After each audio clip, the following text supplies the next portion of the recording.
Good morning, Service Alliance community. Hope you all had a great weekend and you're starting your week off well. How are you, Jason? Top of the morning to you.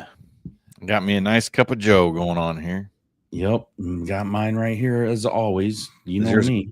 Is your a cup of Mike or a cup of Joe? Cup of Mike. I got my mic right here. Yeah. Yep. Good morning. I got mine. I brought mine this morning. Well, myself and I. What's a couple of middle-aged guys going to talk about today?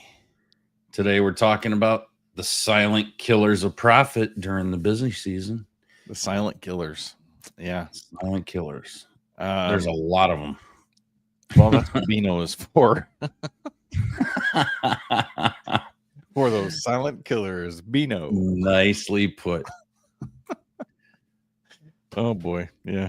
So today's episode, we're gonna be one of those days. Get into a topic that hits hard for many appliance repair businesses. Silent killer. You just crack yourself up. Oh boy, yeah. I don't know why that hit me so hard just now. I don't know either, but oh wow. Sometimes you hit a certain age and you just literally humor yourself. Yeah. Like you crack yourself up. It's like a little kid that can just sit in the corner and just entertain himself. True. It's like the circle of life. It's a big, sometimes a complaint from my wife, you know. Yeah. Speaking of that, a lot of women complain that their husbands never listen to them. I'm proud to say I've never heard my wife say that. You know what? I haven't either. I like it. Love it. Love it. Love it. Boy. All right. Shall we get into it? We shall. Okay. So let's open in prayer. Sounds good.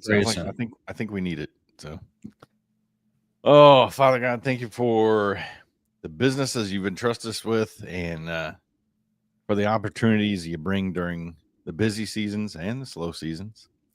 Give us wisdom to steward our time, our energy, and resources well.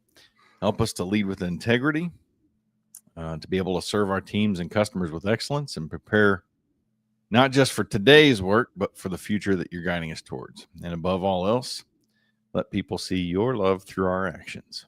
Amen. Amen. All right.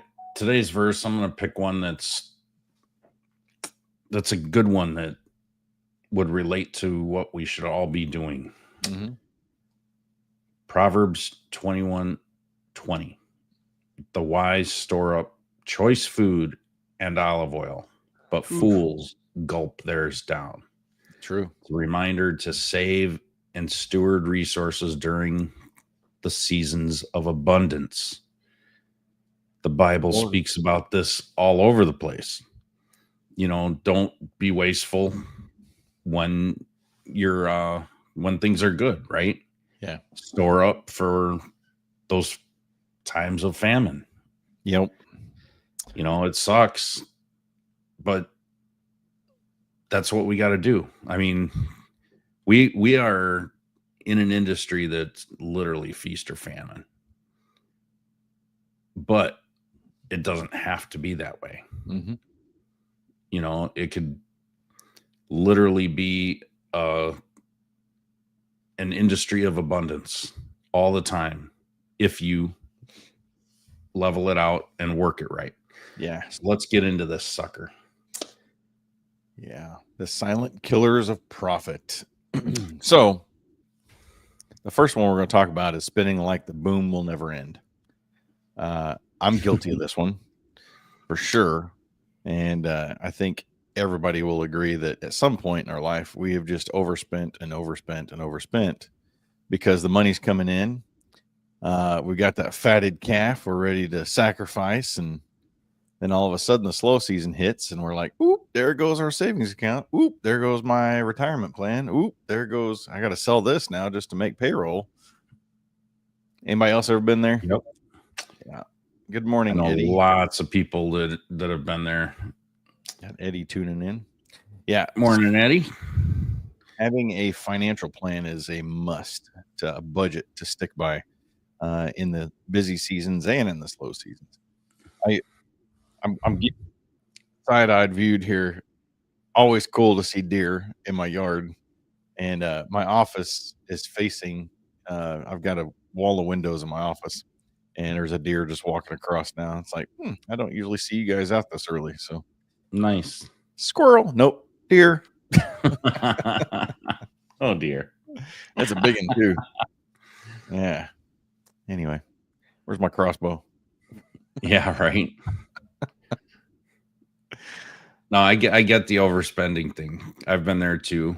You get a little taste, of something that maybe you've never had before when you're a young business owner or a newer business owner. Yeah. And you start feeling it, right?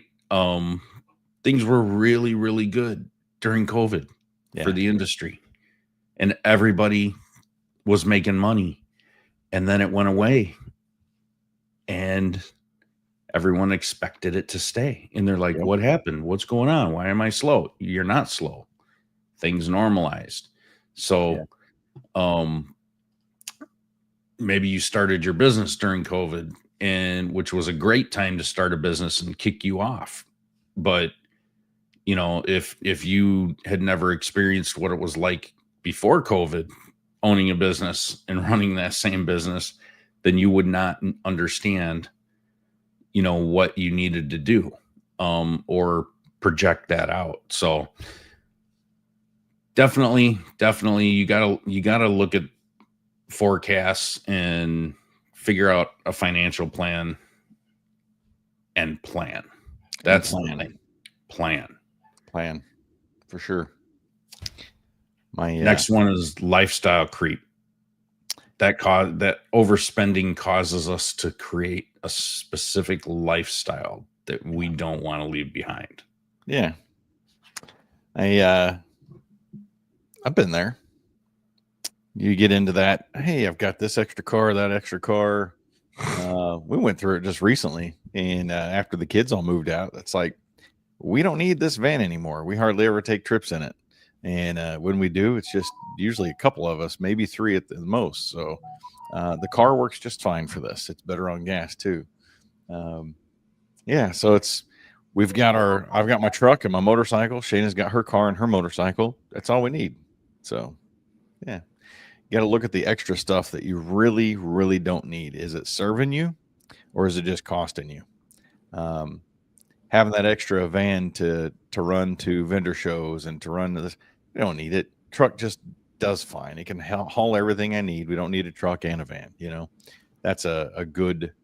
Good morning, Andy Murrow, Egyptian Exterminating. And it's just sitting there costing you insurance every single month. Yep, that's for sure. Well, like this last, we got rid of 3 vehicles, turned it into one. And I shed $17,000 in debt and $828 a month in insurance and payments. Now, wow, that's great. You know what they say? Every $17,000 helps.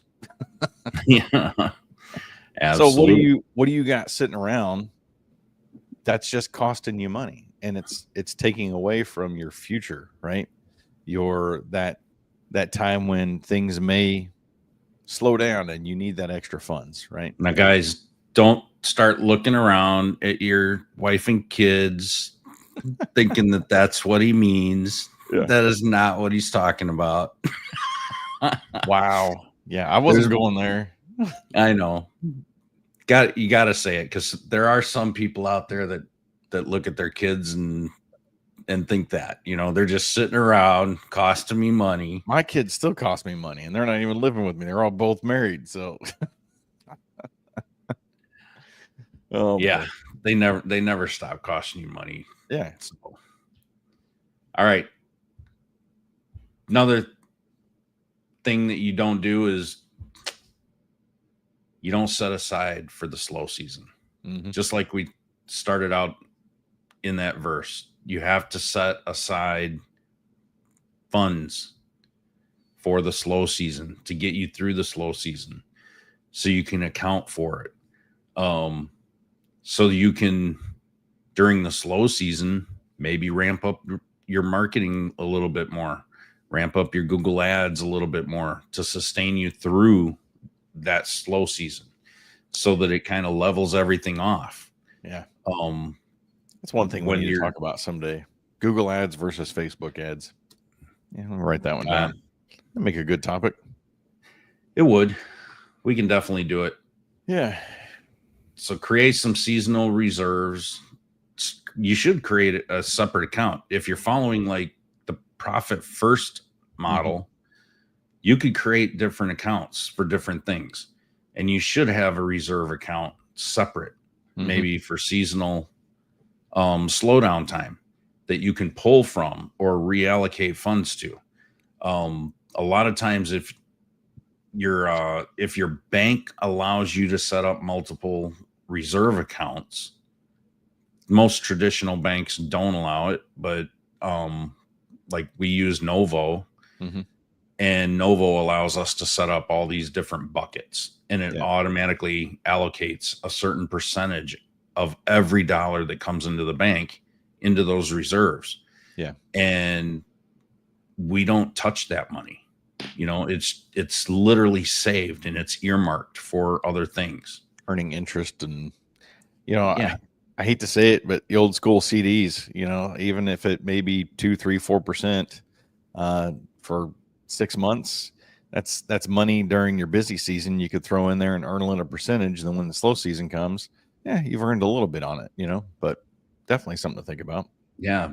Betterment.com has a great program. You earn 4 to 5% depending on what the interest is at the time. Really? I think now it's 4 something percent, but a year ago it was over 5. So yeah, last CD I did, it was right at about 4%. So very cool. That's the typical range now. Yeah.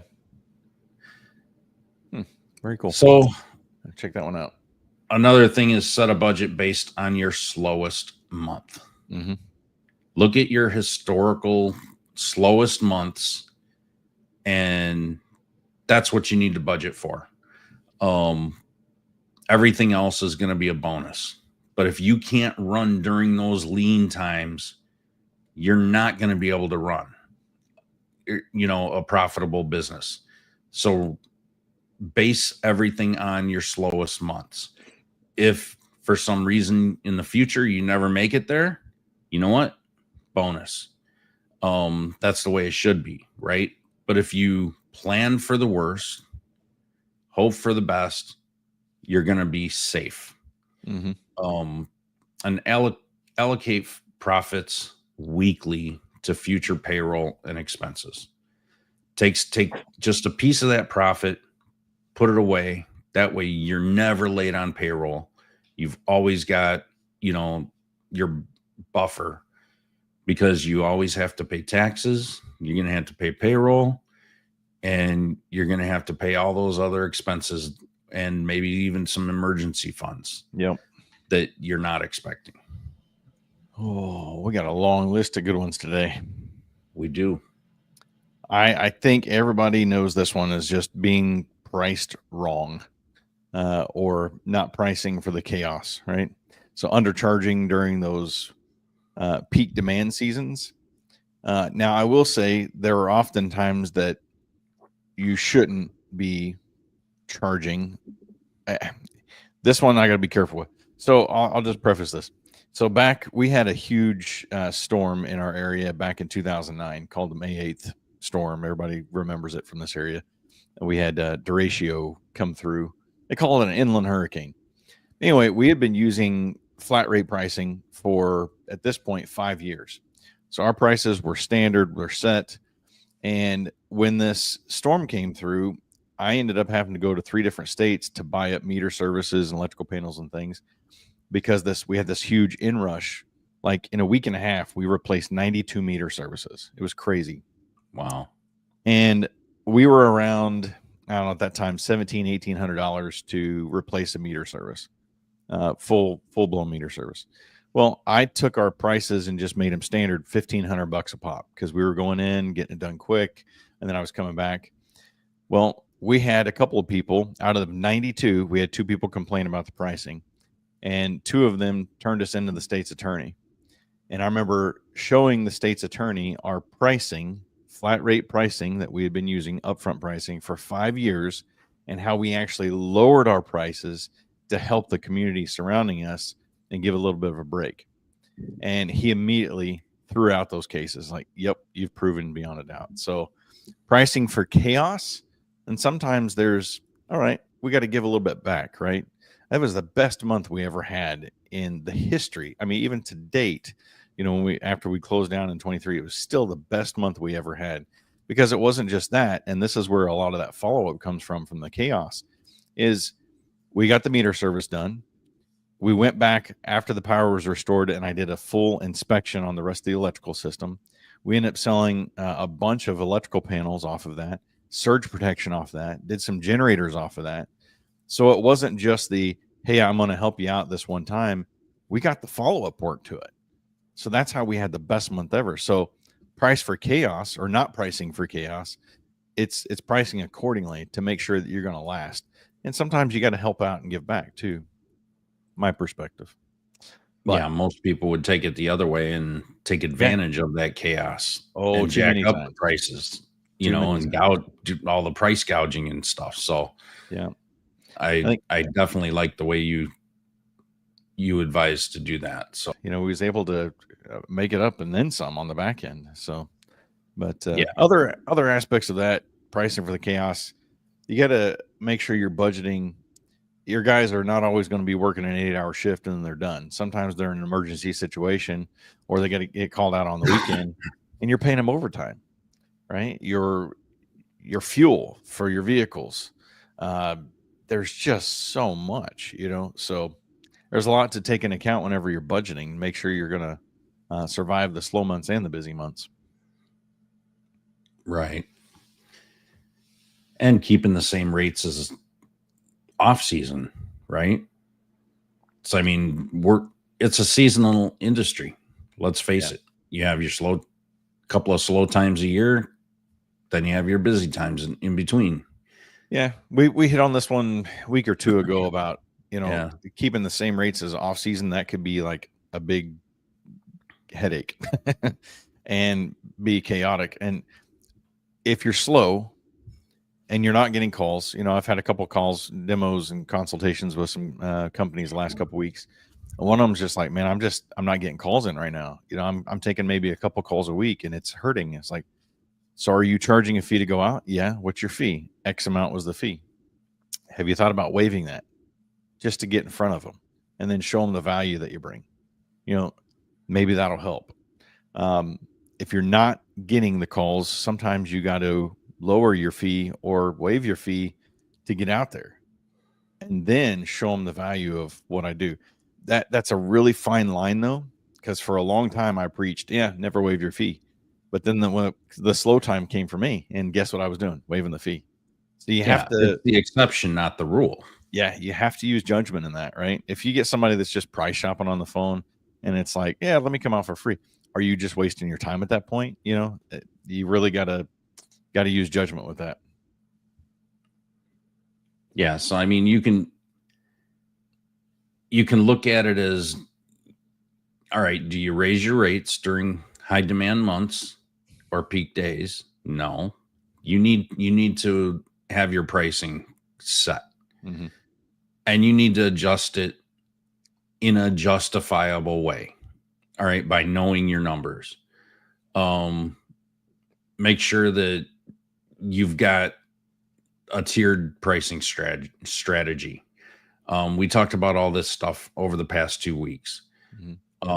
Make sure you audit, check your margins, and do it monthly or maybe every 2 months, because things do change quicker. You can't do this on a quarterly or 6-month basis.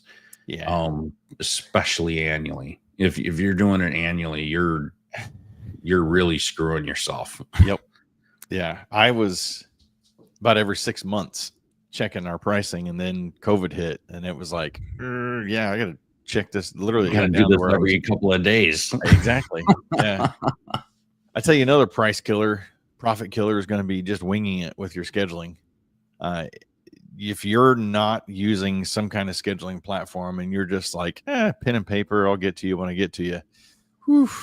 If you're in the appliance world, I mean, it doesn't matter what sector you're in, appliance, electrical, plumbing.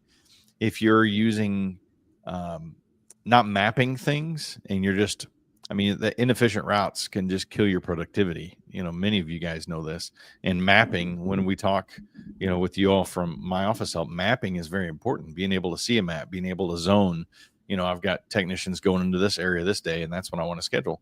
It's important because of the cost of fuel. They have a rising cost of fuel. And if you got techs running around here and there everywhere, they're not productive. They only get this short amount of time to being in somebody's house. Oh, my camera just moved, didn't it? Yep. I got a new camera, so this thing I forgot that it does this. It's like, hello. I wondered why my camera was out a while ago. Anyway, okay. That's crazy. So yeah, inefficient routes, definitely. Overloading your text. What's Andy got to say here? That was good. Just reading it and popping it up here. All right, Andy says, I changed how I go and do inspections, and I charge an inspection fee, usually around $85 to come out. Yeah. I don't use any hard sell tactics, and I don't need to because I'm getting paid something to be there. Yeah. I give my honest opinion. If they go with me for the job, I take the $85 off the price of the job. So essentially the inspection was free to them. There you go. Yeah. So a lot of appliance repair companies are doing that, and it was odd for me, but then I just built my diagnostic fee, my evaluation fee into my diagnostic, and the diagnostic into a repair if need be. So yeah, I get it. Yeah. You got to figure out what works for you, that you're not losing money and losing profit. That's for sure. It's all about covering your ass, right? Just make sure you're covered. Covering your assets, good. Mike. This is a family covering show. Your assets. Overloading your techs. Oh my gosh. Don't give them to. I still find this amazing. In the electrical world, I ran 2 to 3 calls a day. That's it. And in the appliance world, I'm hearing guys running 8 to 12 calls on average. I'm like, how the heck are you doing this? I don't understand it. I still don't get it. I just don't get it. Yeah. I mean, that's a surefire way to get burned out. Burned out 100%. When you're doing that many calls, there's no flipping way that you're taking the time that you need to sell the jobs, to build the value. Like you're collecting a lot of service call fees at that point, and they're just walks and no one trip complete. Yeah, that tells me when I hear someone say, oh, I'm running 10, 12 calls a day. Yeah, what's your percentage of walks on those? Yeah. I'd really like to know that. And when I'm having that type of conversation with my clients, I can see it in their face. Yeah. It's like, yeah, don't brag about how many you're doing. No. Show me your profit per call. Yeah. Show me what's your percentage of walks on that many calls a day. First trip complete. Yeah. I mean, some people can brag about all that and say, oh, we're busy, but are you busy repairing or are you just busy driving? Yeah. And collecting that trip fee. Another aspect of this part of the profit killers is I running 2 to 3 calls a day. I would schedule 2. And if I got time for a third one, we would move it from a different day. So there's a buffer to help keep your jobs, on track. Or, all right, I'm running 2 calls. I got these 2 calls taken care of. I can run a third one. So it gave me time. And even if an emergency call came in, for those triage calls, being able to get to those maybe in between my other 2 calls. So if you're running a lot of calls in one day, maybe take a step back and see if they're actually profitable. Because if they're not profitable, maybe you need to take a look at that again and run less calls and bring more value, right? And we'll talk about that. Reevaluate why you're not profitable. Yeah. So failing to capture that future revenue or to provide solutions to slow down and build value. Every service call I went on, it was literally like the first 10 to 15 minutes was just understanding the customer and understanding them. Like I've said before, oftentimes it's fixing the customer, not necessarily fixing the problem, because they got screwed over by, Joe Schmo down the street. So you go in already with a big old balloon inflated that you got to try to deflate from somebody else that screwed them over, right? So as I mentioned before with the storm, being able to capture potential future revenue by, hey, while I'm here, once I get the power restored, I'm going to give you a free inspection to make sure that there wasn't anything else damaged from the storm. If there is, I'll give you some solutions and we'll talk about it and you'll approve anything before I move any further. So that was a huge part of that month of having an incredible revenue. So what are you doing to potentially capture that future revenue? As Andy's saying in the bug world, right? Maintenance, Andy's my bug guy. So Chris comes out, they do quarterly inspections for me and they spray.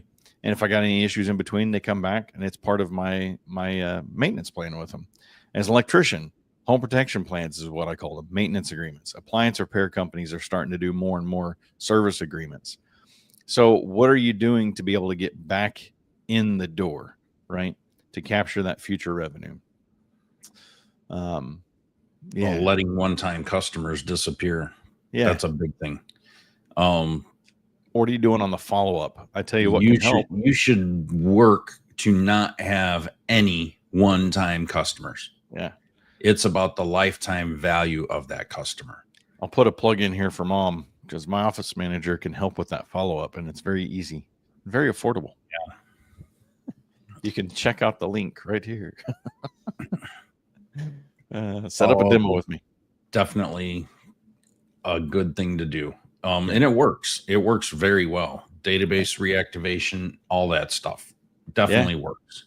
Well, I'll give you a perfect example of this follow-up.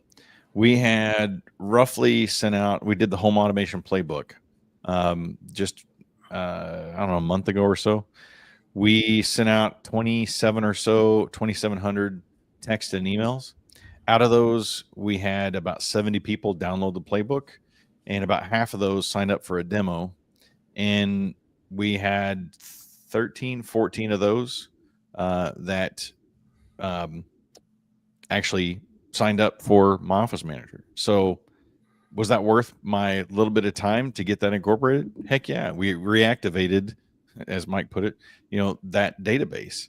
And now we've got people that are interacting with us on social media and other places because in our emails, we sent them links in the text. Hey, do a demo. There's things that you can do to reactivate that list. So if you haven't been utilizing that, that's definitely something you can utilize. Past emails, past text messaging, all that good stuff. But that's something we can help you out with.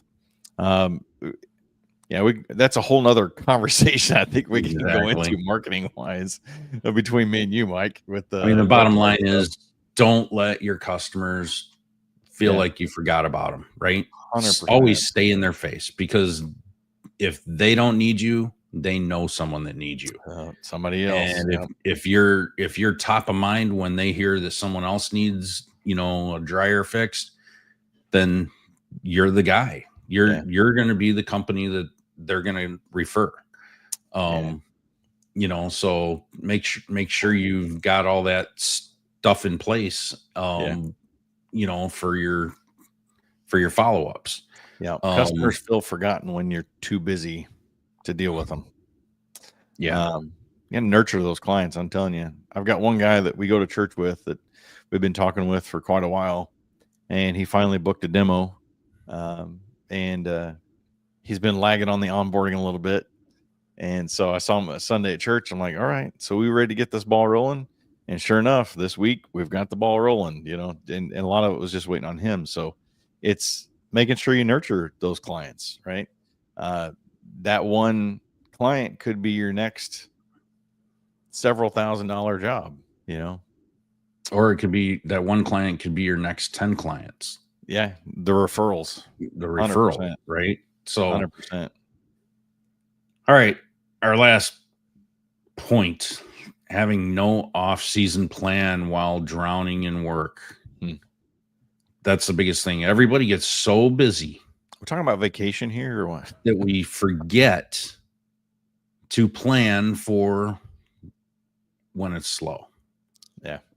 All right. So our downtime seasons, a lot of times you don't even think about the next year. You know, everybody's going like gangbusters. Yeah. You're not thinking about hiring, or maybe you are during the busy season. If you're scrambling to look for help, it's too late. Yeah. I mean, you should be doing that ahead of time or consistently, you know, filling that pipeline full of, you know, resumes so that you have someone in mind. You know, you've already maybe interviewed them, and let them know that, hey, I'm not ready now, but I will be if you're available. Yeah. I can reach out, and if you're available, you know, let's talk. There's always opportunity, but make those connections. Get a hiring funnel in place, get a, you know, some kind of a recruitment funnel in place, rather than hiring funnel, maybe a recruitment funnel. Do your marketing prep, the market for help, for the, you know, the help that you need. If you're scaling or you have ambitions to scale, then you need to do that. Think about having offers for seasons that haven't hit yet. I mean, right now, we're halfway through the year. You should be thinking right now about Thanksgiving, Christmas, you know, all the holidays. You should definitely be thinking about all of that right now. Yeah. I actually think you should be next year, right? Yeah. This time next year. What's June look like next year? If you don't have that 10-year, 5-year, 3-year, 1-year plan, at least start with what's next year at this time. What do I want it to look like? What do I need to budget for? Marketing. You know, you're thinking marketing a year out. What am I going to be doing next year in marketing? Believe it or not, those are very important things a year out from now. Yeah. Yeah. I mean, one of the coaching groups that I'm in, my coach just sent me yesterday. He wanted to know what my goals were. And he said, right in the document that he sent me, he's like, where do you want to be in 12 months from today? Yeah. And I was like, holy crap, I have to really think that far out. And I'm like, no, I should be thinking that far out. You know, it's like, do I want to think that far out? No, but I need to. Yeah. And it's like, okay, that's what's going to get me there where I want to be. Yeah. So you need to force yourself to do it. Yeah. Some good key takeaways and wrapping up today. Your busy season is the most dangerous time to take your eyes off the profit. So don't take your eyes off of that profit. Don't confuse revenue with financial health. That's a good one. The businesses that thrive year round are the ones who plan during the peak for what's coming next. That's a good one. Choose one of the silent killers and address it this week. So your wife says it's time to get Beano, they get Beano. Your future depends on what you do while you're busy. That's for sure. Yeah. So, I mean, think about it this way. You're walking along, everything's great.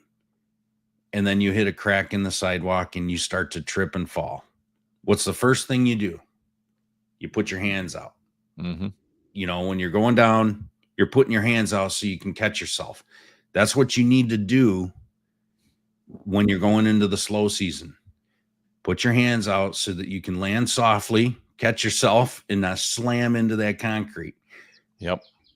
But you're not going to do that instinctively, like if you tripped.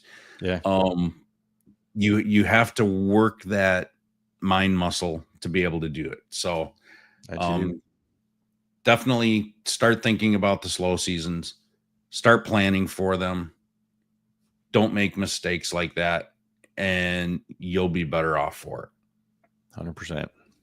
All right. Well, y'all have a great week, and we will see you next week. Yes. This weekend, Saturday, if you're a mastermind or an all access member, our mastermind is about subjects that we've been talking about for the past 3 weeks. Pricing your service. So it's going to be a good one. TK's leading it up, and he's going to have a lot of really good, insightful things to talk about, and all of the members that are in there share ideas, and we all learn from each other. So if you're an all access member, make sure you're there Saturday morning, and we'll see you next week. Don't forget to pay the fee. Don't forget to pay the fee. The fee is free. Go like and subscribe and share my office help, Appliance Marketing Pro, Service Alliance Group, all on the social media and all that good stuff. Check us out. Appreciate it. Have a good week. Thanks for tuning in to the Morning Grind podcast by Service Alliance Group. Subscribe to our channel and make sure you visit our website at servicealliancegroup.com for appliance repair business resources.